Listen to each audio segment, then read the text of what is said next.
প্রিয় লিসেনার্স, এখন যে ঘটনাটি আমি আপনাদের সাথে শেয়ার করব, এই ঘটনাটি আমাদেরকে পাঠিয়েছেন মোহাম্মদ মেহেদি হাসান। তিনি একজন রেমিটেন্স যোদ্ধা ভাই, থাকেন দুবাইয়ে। ওনার গ্রামের বাড়ি নড়াইল জেলার সদর উপজেলার চিলগাছ রঘুনাথপুরে। আর উনি আমাদেরকে লিখেছেন যে ওনার লেখালেখি করার অভ্যাস নেই, তাই প্রথমেই ভুল ত্রুটির জন্য ক্ষমা চেয়ে নিয়েছেন। আর যে ঘটনাটি তিনি মূলত পাঠিয়েছেন আমাদেরকে, সেটা উনি ওনার নানির কাছ থেকে শুনেছেন এবং বলছেন সেটা 100% সত্য একটি ঘটনা। ওনার নানি এখনো জীবিত আছেন এবং এই ঘটনার সাক্ষী। তো ঘটনাটি মূলত যার সাথে ঘটেছিল তিনি ওনার নানির চাচাতো ভাই। ওনার নানির বাবার বাড়ি নড়াইল জেলার ব্রাহ্মণডাঙ্গা গ্রামে, যেটা লোহাগাড়া থানার অন্তর্ভুক্ত। এই গ্রামটি নড়াইল জেলার একটি নামকরা গ্রাম। ওখানে নাকি প্রতি বছর, মূলত বাংলা বছরের শুরুতে মেলা বসে। গ্রাম বাংলার ঐতিহ্যবাহী সেই বৈশাখী মেলায় ছুটে আসে দূর দূরান্ত থেকে হাজার হাজার মানুষ। 3 দিন ব্যাপী সেই মেলায় চলে অনেক আয়োজন। বিভিন্ন জিনিস তো আছেই, সেই সাথে ঘোড়দৌড় প্রতিযোগিতা, জারি গান, পালা গান, সারি গান ইত্যাদি অনেক ধরনের বাঙালি সংস্কৃতিতে ভরপুর থাকে এই মেলা, যা বর্ণনা করে শেষ করা যাবে না। এক কথায় বিশাল আয়োজন। ঘটনাটি যার সঙ্গে মূলত ঘটেছিল, শুরুতেই বলেছি, তিনি হচ্ছেন ওনার নানার মানে নানির চাচাতো ভাই, যার নাম হচ্ছে কামাল মোল্লা। তো কামাল নানা পেশায় একজন কৃষক ছিলেন। তার 2টা গরু ছিল, যেটা দিয়ে তিনি জমি চাষ করতেন। আর ধান কাটার মৌসুমে গরুর গাড়ি করে ধান বহন করতেন। তার নিজেরও বেশ জমি জমা ছিল। সচ্ছল পরিবার তার। তার মা বাবা মারা গেছেন অনেক আগেই, ততদিনে বোনদের বিয়ে হয়ে গেছে। তার কোনো ভাই ছিল না। পরিবার বলতে ওই কামাল নানা, তার স্ত্রী এবং 2টো ছেলে সন্তান। বড় ছেলের নাম হচ্ছে মুরাদ, ওই সময় তার বয়স ছিল 10 থেকে 12 বছর। আর ছোট ছেলের নাম হচ্ছে মিজান, তার বয়স হলো ওই সময় আর কি 8 থেকে 9 বছর। তো ঘটনার শুরুটা 1980-র দশকে, এক্সাক্ট সালটা বলা মুশকিল, তবে 1980-র দশকের কোন একটা সালে হবে। সময়কাল পৌষ মাস, শীতকাল, বেলা ছোট। দেখতে দেখতে সূর্য কিন্তু ঘটনার দিন তার নিয়মের মতো করেই বিদায় নিয়ে পশ্চিমের আকাশে ঢলে পড়ে। তখনও খেতে কাজ করে যাচ্ছিলেন কামাল নানা। চারপাশ কিন্তু অন্ধকার হয়ে আসছে দেখে তিনি দ্রুত কাজ বন্ধ করে বাড়ির উদ্দেশ্যে রওনা দেবেন। তখন একটু দূরে নালা ছিল। নালা বলতে ছোট্ট পানির একটা প্রবাহ যেদিক দিয়ে বের হয়, এরকম ছোটখাটো জায়গা আর কি, এটাকে আমরা নালা বলি আর কি। বা কোন একটা আবদ্ধ জলাশয়কেও কোনো কোনো জায়গায় নালা বলে। তো এরকম একটা নালার ভিতর কিছু একটা ছটফট করছে। তো ওই নালা থেকে তার জমি পর্যন্ত পানি দেওয়ার জন্য একটি জায়গা তিনি আগে থেকে কেটে রেখেছিলেন। তো মূলত ওইটার মধ্যেই ওই একটা ছটফটানির আওয়াজ তার কাছে আসে। তো নানা এগিয়ে গিয়ে দেখেন বড় একটা শোল মাছ। উনি তো বেজায় খুশি, তাড়াতাড়ি ওই শোল মাছটিকে জাপটে ধরেন। আর ওখানে তো পানি নেই বললেই চলে, পানি খুবই কম। উনি খুব সহজে ওই শোল মাছটিকে ধরে ফেলেন এবং শোল মাছটিও কামাল নানার শিকারে পরিণত হয়। আর মাছটা ছিল বেশ বড়। এটা পেয়ে তো তিনি তো স্বাভাবিকভাবেই বেজায় খুশি।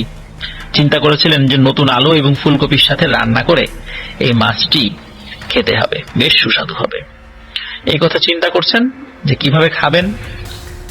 আর উনি বাড়ির পথে হাঁটা শুরু করেন। তবে শোল মাছটি ধরার পর তিনি পাশ থেকে 2টো নাড়া বলতে খড়ের যেই জিনিসগুলো আমরা বলি আর কি, খড়, এগুলোকে অনেক জায়গায় নাড়া বলে আর কি। তো এরকম বেশ কয়েকটা নাড়া নিয়ে একটা ছোট্ট দড়ির মতো তৈরি করে ওই চোয়াল, ওই মাছটা চোয়ালের ভিতর দিয়ে ঢুকিয়ে মুখের ভিতর দিয়ে বের করে ওইটাকে বেঁধে ফেলেন। তারপর হাতে নিয়ে মনের সুখে বাড়ির উদ্দেশ্যে রওনা দিয়েছিলেন। গুনগুন করে গান গাইতে গাইতে হেঁটে চলছেন বিলের ভেতর সরু রাস্তা দিয়ে। ওখানে কিন্তু কোমল মোলায়েম ঘাস ছিল, তার উপর দিয়ে হেঁটে যাচ্ছেন আর কি তিনি। আর ওই সময়ে সবুজ ঘাসের উপর কিন্তু শিশির বিন্দু কিন্তু জমতে শুরু করে দিয়েছে। ইতোমধ্যে ভিড় যাচ্ছে জুতা স্যান্ডেলহীন পায়ের পাতা।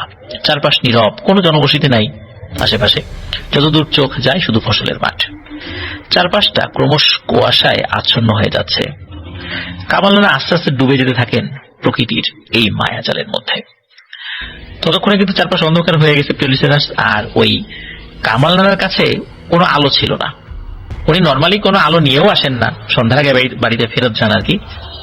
তা আলো না থাকার কারণে ওর পথ চলতে বেশ অসুবিধাই হচ্ছিল, কিন্তু উনি সেটাকে পাত্তা না দিয়ে হেঁটে চলছেন তার চিরচেনা পথে।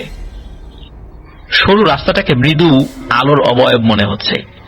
সন্ধ্যার পর মেঠো পথ যেটা সাদা থাকে ওটাকে আরো সাদা মনে হয় রাতের বেলা চাঁদের আলোতে, কারণ সন্ধ্যার পথে চাঁদ উঠে যায়, ওটাকে মনে হচ্ছে মৃদু আলোর একটা অবয়ব, আঁকা বাঁকা। তো কামাল রানা জানতেন যে এই পথ কিন্তু সহজে শেষ হবে না। 3 কিলোমিটারও দীর্ঘ এই রাস্তার সিংহভাগ কিন্তু বিলের ভিতর দিয়ে এঁকে বেঁকে চলেছে, আর যতটুকু বিলের ভেতরে গিয়েছে তারপর যে বাকি রাস্তা সেটা গ্রামের ভেতর দিয়ে, এবং ওই রাস্তার শেষে কামাল রানার ঘর। কামাল রানার ঘরটা কিন্তু গ্রামের একদম শেষ সীমানায়, তারপর আর কোনো ঘর বাড়ি নেই। তো বিলের ভিতর একটি পুরনো বট গাছ আছে, ওই গাছের পাশ দিয়ে চলে গেছে একটি রাস্তা। গাছটিকে দূর থেকে দেখলে মনে হবে বিশাল কোনো দানব দাঁড়িয়ে আছে। তো ওই গাছটার পাশ দিয়ে যখন উনি যাবেন বা কাছাকাছি চলে এসেছেন, হঠাৎ করে তিনি থেমে যান। চিন্তা করেন যে অনেকে এই গাছের এখান দিয়ে যাওয়ার সময় ভয় পেয়েছে, তারপর সাথে মাছ আছে, এভাবে তো যাওয়া যাবে না। তো উনি ওনার লুঙ্গির একটা গ্যাটের মধ্যে, মানে কোমরের এখানে বিড়ি এবং একটি ম্যাচ, এটা সবসময় উনি রাখতেন, ওর বিড়ি খাওয়ার অভ্যাস ছিল। তো সেখান থেকে একটা বিড়ি বের করে হাঁটা শুরু করেন। তো গাছের তো খুব কাছাকাছি ছিলেন। গাছের যখন একদম নিচে চলে এসেছেন এবং নিচে এসে তারপর সামান্য একটু বেরিয়েছেন, হঠাৎ করে উনি একটা শব্দ শুনতে পান, এবং শব্দের উৎসর দিকে উনি যখন নজর ঘোরান তিনি লক্ষ্য করেন গাছের উপর থেকে কিছু একটা জিনিস হামাগুড়ি দিয়ে এক পলকে নিচে নেমে আসলো, এবং নিচে এসে সেটা কামাল রানার সামনে এসে দাঁড়ায়। এবং ভিডিওতে একটি লাইক দিয়ে নানা থমকে যান এবং দাঁড়িয়ে পড়েন। অন্ধকারে যদিও ভালো দেখা যাচ্ছিল না, তবে সেটা কোনো মানুষের অবয়ব ছিল এটা নিশ্চিত, এবং এটা যে মানুষের অবয়ব ছিল এটা নিশ্চিত হওয়ার পর তখন কামাল রানা তাকে জিজ্ঞেস করেন, এই কে রে তুই, আমার পথ আটকায় দাঁড়িয়ে আছিস কেন? ওই অবয়বটি কোনো কথা বলে না। তো কামাল রানা আবার জিজ্ঞেস করেন একই কথা, যে কি হলো, কে তুই, আমার পথ আটকায় রাখছিস কেন? একটা পর্যায়ে কামাল রানা বুঝতে পারেন যে এটা কোনো মানুষ নয়, কারণ কোনো মানুষের পক্ষে এভাবে হামাগুড়ি দিয়ে কি গাছ থেকে নামা সম্ভব? শুরুর দিকে বিষয়টা আসলে উনি বুঝতে পারেননি, কিন্তু কিছু সময় যাওয়ার পর বুঝতে পারলেন যে এইভাবে হামাগুড়ি দিয়ে কোন একটা গাছ থেকে নেমে আসা সম্ভব নয়, এটা অসম্ভব কোনো মানুষের পক্ষে। উনি প্রচন্ড ভয় পাচ্ছিলেন, তারপর উনি সাহস ধরে রাখার চেষ্টা চালিয়ে যান। ওদিকে বিড়ি কিন্তু প্রায় শেষ, ওনার কোমরে আরো বেশ কিছু বিড়ি ছিল, শেষ হতে না হতে আরেকটি বিড়ি উনি বের করে সেটা ধরিয়ে ফেলেন। এক বিড়ির আগুন থেকে আরেকটা বিড়ি ধরিয়ে ফেলেন। ওই অবয়বটি তখনও দাঁড়িয়ে আছে তার সামনে। কামাল রানা জানতেন তিনি যখন ওই অবয়বটির পাশ দিয়ে যাওয়ার চেষ্টা করবেন তখনই ওই অবয়বটি তাকে আক্রমণ করতে পারে। তো বেশ কিছুক্ষণ যাওয়ার পর ওই অবয়বটি একটি মোটা কণ্ঠে বলে ওঠে, কামাল, মাছটা আমাকে দিয়ে যা। তো কামাল রানা কোনো উত্তর না দিয়ে দোয়া পড়তে থাকেন। এরপরে বিড়ি খাওয়া শেষ, তখন দোয়া পড়তে থাকেন। ওই অবয়বটি আবারও বলে, কামাল, মাছটা দিয়ে যা, নাহলে কিন্তু তোর আমি ক্ষতি করব। তখন ওই কামাল রানা বিরক্ত হয়ে ওই অবয়বটাকে বিশ্রী ভাষায় গালিগালাজ করতে থাকেন। প্রিয় লিসেনার্স, এই কাজটি হয়তো আর 10 জন মানুষের পক্ষে একদম অসম্ভব, যে কোন একটা অবয়বকে দেখে ভয় না পেয়ে সেক্ষেত্রে তাকে গালিগালাজ করবেন। তো যাই হোক, এতটা সাহস দেখানো কিন্তু উচিত না, সেটা ওই কামাল রানা কিন্তু বুঝতে পারতেন বা বুঝেছিলেন। তিনি যখন ওই গালিগালাজ করছিলেন ওই অবয়বটাকে, তখন ওই অবয়বটি রেগে গড় গড় করতে করতে এখান থেকে অদৃশ্য হয়ে যায়, এবং যাওয়ার আগে কামাল রানাকে বলে যায়, তোকে আমি দেখে নেব রে। তো কামাল রানা বাড়িতে ফেরেন মাছ নিয়ে। উনি কিন্তু ভয় পেয়েছিলেন, কিন্তু বুঝতে দেননি। সে রাতে কামাল রানার জ্বর এসেছিল, 1-2 দিন জ্বর ছিল, পরবর্তীতে তিনি সুস্থ হয়ে যান। প্রিয় লিসেনার্স, ঘটনা কিন্তু এখানে শেষ না, আরো ঘটনা আছে, চলুন সেইটুকু শুনি। উনি ওই রাত্রে ফেরত আসার পর থেকে ওনার বাড়িতে অদ্ভুত এবং ভয়ানক কিছু সমস্যার সৃষ্টি হয়। তো অনেক ধরনের সমস্যা আছে, হাতে গোনা কয়েকটি আমরা জানতে পেরেছি, কারণ সেগুলোই লিখে পাঠিয়েছেন। তো এক রাতে এই কামাল রানার স্ত্রী ওয়াশরুমে যাওয়ার জন্য হারিকেন নিয়ে ঘর থেকে বের হন। গ্রামের ওয়াশরুমগুলো তো স্বাভাবিকভাবেই আপনারা জানেন যে ঘরের বাইরে হয়। তো উনি যখনই ওই ওয়াশরুমে ঢুকবেন, ওই ওয়াশরুমের যে দরজা, এই দরজাটা যখনই খুলেছেন তখনই দেখতে পান বিভৎস চেহারার একটি নারী অবয়ব সেখানে দাঁড়িয়ে আছে। হারিকেনের আলোয় এক ঝলক নানি যেটা দেখতে পান তাতে বোঝা গেল যে সাদা কাপড় পরিহিত একটা মেয়ে কিছু একটা খাচ্ছে। তার মুখ দিয়ে চুইয়ে চুইয়ে রক্ত পড়ছে। তার মুখের মাংসগুলো পচে গলে গেছে, মনে হচ্ছে এখনই সেগুলো খসে পড়বে। আর চোখ দুটি অনেক বড় বড় আর রক্তের মতো লাল। ওই অবয়বটি নানিকে দেখে অট্টহাসি হাসতে থাকে। তার সেই বিভৎস হাসি সহ্য করতে না পেরে নানি চিৎকার দিয়ে অজ্ঞান হয়ে পড়ে যান। ওই চিৎকারের শব্দে তার যে বড় ছেলে মুরাদ, মানে মুরাদ মামা, তিনি ঘর থেকে বের হয়ে এসে দেখেন তার মা মাটিতে পড়ে আছে। তো নানিকে ধরে ঘরে নিয়ে আসা হয়। তারপর জ্ঞান ফিরলে তিনি সব কথা বলেন যে তিনি কি ভয়ানক জিনিসটা দেখেছিলেন। এটা গেল এক রাতের ঘটনা। আরেকটি ঘটনা শুনি। সেটি হলো এক রাতে কামাল নানা এবং তার বাল্য বন্ধু, তার নাম হচ্ছে মন্টু, তারা জারি গান শুনতে পাশের গ্রামে যান। ওই গ্রামের নাম ছিল জালালাসি, যেটা কামাল নানার বাড়ি থেকে বেশ দূরে। গ্রামটার দূরত্বটা এমন ছিল বা পথ এমন ছিল যে ধরুন একটি বৃত্তের মধ্যে বা একটা বৃত্তের রেখা হচ্ছে রাস্তা, যেটি লোকালয় দিয়ে গিয়েছে আর কি। আর মাঝখানের ফাঁকা অংশ হচ্ছে বিল। বৃত্তের এক প্রান্তে ব্রাহ্মণডাঙ্গা, অপর প্রান্তে জালালাসি। তো লোকালয়ের ভিতর দিয়ে যে রাস্তা চলে গেছে সেখান দিয়ে যেতে হলে অনেক রাস্তা ঘুরে যেতে হয়। এখন এই কামাল নানা শর্টকাট উপায় যাওয়ার প্রস্তুতি নেন, যেটা বিলের ভেতর দিয়ে গেছে। এখানে একটি বিষয় বলে রাখা ভালো যে ওখানে কিন্তু একটি বট গাছ পড়বে আসা যাওয়ার পথে আর কি। তো মোটামুটি 3 কিলোমিটার পথ পাড়ি দিলে জালালাসি গ্রাম। তার একটু দূরে বসেছে জারি গানের আসর। যথারীতি তারা সেখানে পৌঁছে যান এবং এক জায়গায় বসে জারি গান শুনতে থাকেন। বেশ কিছুক্ষণ গান শোনার পর ওই কামাল নানা, তার বন্ধু, তার নাম হলো মন্টু, সেই মন্টু নানাকে ওই কামাল নানা বলে যে, মন্টু নানা কামাল নানাকে বলে আর কি, যে কামাল তুই থাক, আমি একটু আসছি, একটু ওয়াশরুমে যাব, তারপরে একসাথে চলে যাই। ভোর পর্যন্ত অপেক্ষা করা যাবে না, বাড়িতে যেতে হবে, পরের দিন খেতে কাজ আছে, এতক্ষণ থাকা যাবে না। তো কামাল নানা বলে ঠিক আছে, তুই যা, তুই ফেরত এসে আমাকে ডাক দিলে একসাথে বাড়িতে চলে যাব। তো কিছু সময় পর, মোটামুটি 5-7 মিনিট পর, ওই মন্টু নানা তিনি ফেরত আসেন। ফেরত এসে কামাল নানাকে ডাক দেন। সকলের সামনে তিনি ডাক দেন। কামাল নানাও উঠে ওই মন্টু নানার সাথে বাড়ির দিকে হাঁটা শুরু করেন। তো এই কামাল নানা খেয়াল করছেন যে এই মন্টু নানা বেশ দ্রুত হাঁটছেন। কামাল নানাও তাকে অনুসরণ করে হাঁটতে শুরু করেন। তো বিলের ভিতরের সেই রাস্তা দিয়ে দুজন হেঁটে যাচ্ছেন। চারপাশ নীরব, নিস্তব্ধ। পায়ের শক্ত চটি জোড়ার সাথে পায়ের পাতার বাড়ি লাগার শব্দ কানে আসছে। আর এর মাঝেই ভেসে আসছে আশেপাশের গাছ থেকে দু একটা পাখির ডানা ঝাপটানোর শব্দ। কারণ তারা হেঁটে যাচ্ছে, আশেপাশের গাছে পাখি বসেছিল রাতের বেলা, নিশাচর যে পাখিগুলো, সেগুলো উড়ে যাচ্ছে। তো দ্রুত হাঁটার কারণে কামাল নানা খুব ক্লান্ত হয়ে পড়ছিলেন। তিনি কোনোভাবেই ওই মন্টু নানার সাথে তাল মেলাতে পারছিলেন না। আর মনে হচ্ছে ওই মন্টু নানা চলার গতি আস্তে আস্তে খালি বাড়ছে আর বাড়ছে।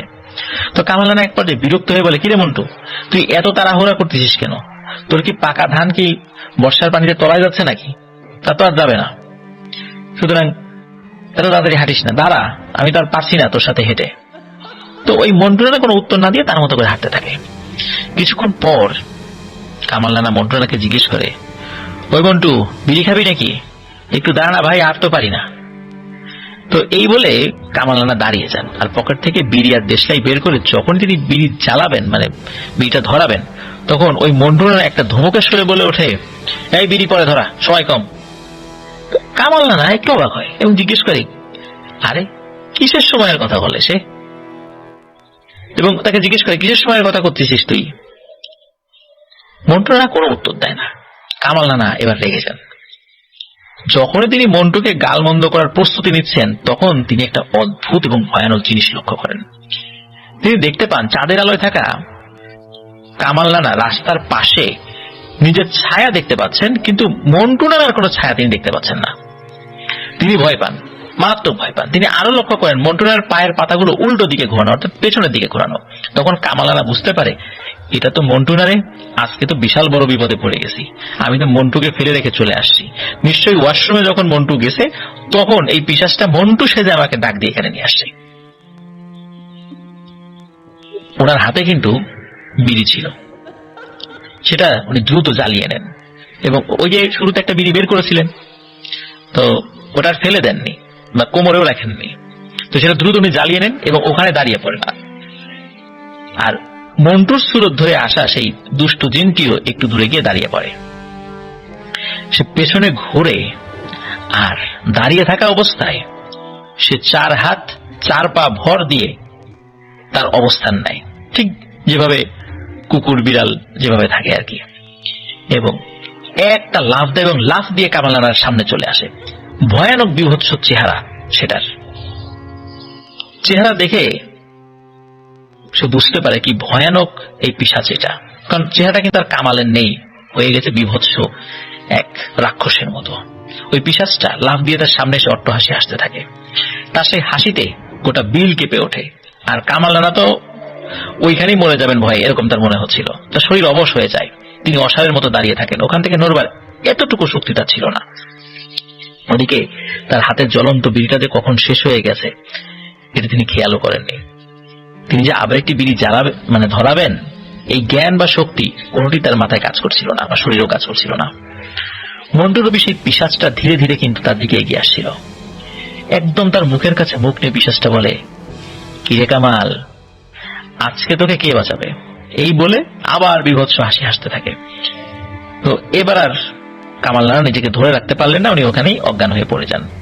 কামাল রানা যখন জ্ঞান ফেরে তখন তিনি নিজেকে ওই বিলের ভেতরে থাকা সেই বট গাছের নিচে আবিষ্কার করেন। তার শরীরে প্রচন্ড ব্যথা অনুভব করেন এবং শরীর বিভিন্ন জায়গায় নখের আঁচড়ের দাগ, সেখান দিয়ে রক্ত চুইয়ে চুইয়ে পড়ছিল। তিনি উঠে বসার চেষ্টা করেন কিন্তু ব্যর্থ হন। মাথার পেছনে প্রচন্ড ব্যথা অনুভব করেন এবং সেখানে আবার মাথা ঘুরে পড়ে যান।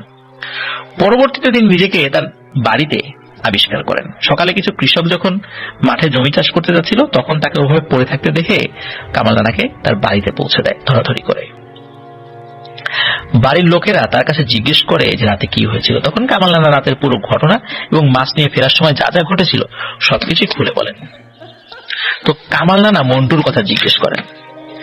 মন্টুর কথা যখনই বলে তখনই সবাই নীরব হয়ে যায়, কেউ কোনো কথা বলছে না দেখে আবার জিজ্ঞেস করে, আচ্ছা মন্টু কোথায়? আমরা তো একসাথে গান শুনতে গিয়েছিলাম, সে এখন কোথায়?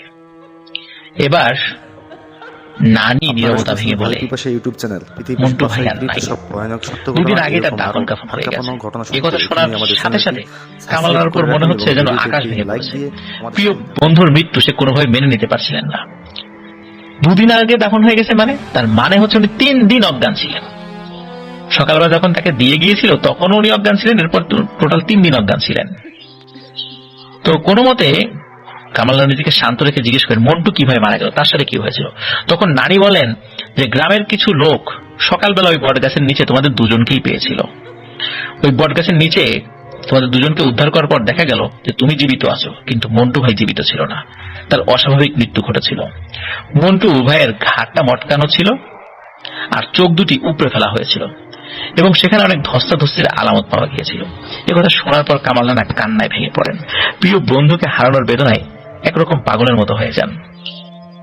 এরপর আস্তে আস্তে সবকিছু স্বাভাবিক হয়ে উঠতে থাকে। হঠাৎ একদিন রাতে কামাল রানা একটি স্বপ্ন দেখেন। সেই স্বপ্নে তিনি দেখতে পান একটি কালো অবয়ব তাকে বলছে, তোর কপাল ভালো রে, সময় মতো তোর বন্ধু এসে পড়েছিল, এই জন্য তুই প্রাণে বেঁচে গিয়েছিলি, কিন্তু তোকে আমি এত সহজে ছাড়বো না, আর তোকে যেই সাহায্য করতে আসবে তাকে এভাবেই মরতে হবে। তার ঘুম ভেঙে যায়, লাফ দিয়ে বিছানা থেকে উঠে বসেন। তারা কান্নায় ভেঙে পড়েন এজন্য যে তার প্রাণের বন্ধু তার জীবন বাঁচাতে গিয়ে নিজের জীবন বিসর্জন দিয়েছেন। সবাই ধারণা করে যে যখন ওই মন্টু নানা তিনি ফেরত এসে দেখে যে কামাল রানা নাই, তখন উনি তাকে খুঁজতে থাকে। কারো কাছে হয়তো বা শুনেছিল যে কামাল রানা চলে গেছে, কিন্তু কামাল রানা একা একাই গিয়েছে এমনটাই ওই গ্রামে যে আরো কয়েকজন জারি গান শুনতে গিয়েছিল তারা বলেছে যে ওই কামাল রানা একাই সে বের হয়েছিল, কেউ তাকে ডেকে নিয়ে যায়নি। তো ওই সময় কেউ একজন আর কি বলেছিল যে সে তো চলে গেছে। তো এই কথা শুনে ওই মন্টু রানা বলে যে আমাকে রেখে চলে গেল, আমার সাথে যাওয়ার কথা ছিল, একসাথে আসলাম। তো যাই হোক, মনে মনে হয়তো বা তার উপর ক্ষুব্ধ হয়েছিলেন। তারপরে ওখানে জারি গান শুনতে তার গ্রামের কে কে এসেছিল তারা আর কেউ কোনো কিছু বলতে পারে না। ওদিকে ওই মন্টু নানা বেশি যে পিশাচটা, মূলত তাকে তো কামাল নানাকে ডেকে নিয়ে গেছিল এবং একটি পর্যায়ে গিয়ে কামাল নানার উপর অ্যাটাক করে বসে। আর ওই মন্টু নানা উনি তাড়াতাড়ি হাঁটছিলেন যাতে করে কামাল নানাকে ধরা যায়, সে আগে আগে চলে গেছে, এই জন্য উনি স্বাভাবিক গতির থেকেও দ্বিগুণ গতিতে হাঁটছিলেন। যখন কামাল নানাকে অ্যাটাক করতে উদ্যত হয়েছে, তখন এই মন্টু নানা চলে আসে। তখন মন্টু নানা হয়তো বা প্রতিহত করেছিলেন, যার ফলে তাকে মৃত্যুবরণ করতে হয়েছিল। আর তিনি কিভাবে মারা গিয়েছিলেন, যেহেতু তিনি মারা গিয়েছেন, এজন্য মৃত্যুর পূর্বের বিষয় তো তিনি কাউকে আর বলে যেতে পারেননি। অনেক সময় হয় না, কেউ ভয় পেয়েছে, অসুস্থ হয়েছে, পরে মারা গিয়েছে, কিন্তু মৃত্যুর আগে যেহেতু তার হুঁশ ছিল কিন্তু অসুস্থ অবস্থা ছিল, সে সব ঘটনা খুলে বলে। তা না হলে তো আমরা অনেক বিষয় বলতেই পারতাম না যে আসলে এই ঘটনাটা কেন হয়েছে। তিনি কিছুটা সুস্থ হওয়ার পর কি ভৌতিক ঘটনা দেখেছেন সেটা বলার কারণেই না হয় আমরা এই জিনিসগুলো জানতে পারি। তো যাই হোক, এই কামাল নানা কিভাবে ওই পিশাচটির হাত থেকে রক্ষা পেয়েছিল সেটি নাকি এখনো অজানা রয়েছে আমাদেরকে যিনি ঘটনা পাঠিয়েছেন তার কাছে, মানে আমাদের মেহেদী হাসান ভাইয়ের কাছে। তবে উনি চেষ্টা করবেন যে আসলে ইনি কিভাবে মুক্ত হয়েছিলেন সেটা থেকে তিনি জানার চেষ্টা করবেন। তো অসংখ্য ধন্যবাদ আমাদের মেহেদী হাসান ভাইকে, সুদূর দুবাই থেকে এত কষ্ট করে একটি ঘটনা লিখে পাঠিয়েছেন তার জন্য। তো তিনি বলেছেন যে এই ঘটনা লিখতে তার মোট 3 দিন সময় লেগেছে, আবার এর মধ্যে তার দাদি মারা গিয়েছিলেন, এই জন্য অনেকটা ভেঙে পড়েছিলেন। প্রিয় লিসেনার্স, আমরা এই মেহেদী হাসান ভাইয়ের দাদির জন্য দোয়া করি, আল্লাহ তাআলা তাকে জান্নাতুল ফেরদৌসের মেহমান হিসেবে কবুল করুন। আর এই ঘটনাটি আশা করছি প্রিয় লিসেনার্স আপনাদের সকলের ভালো লেগেছে।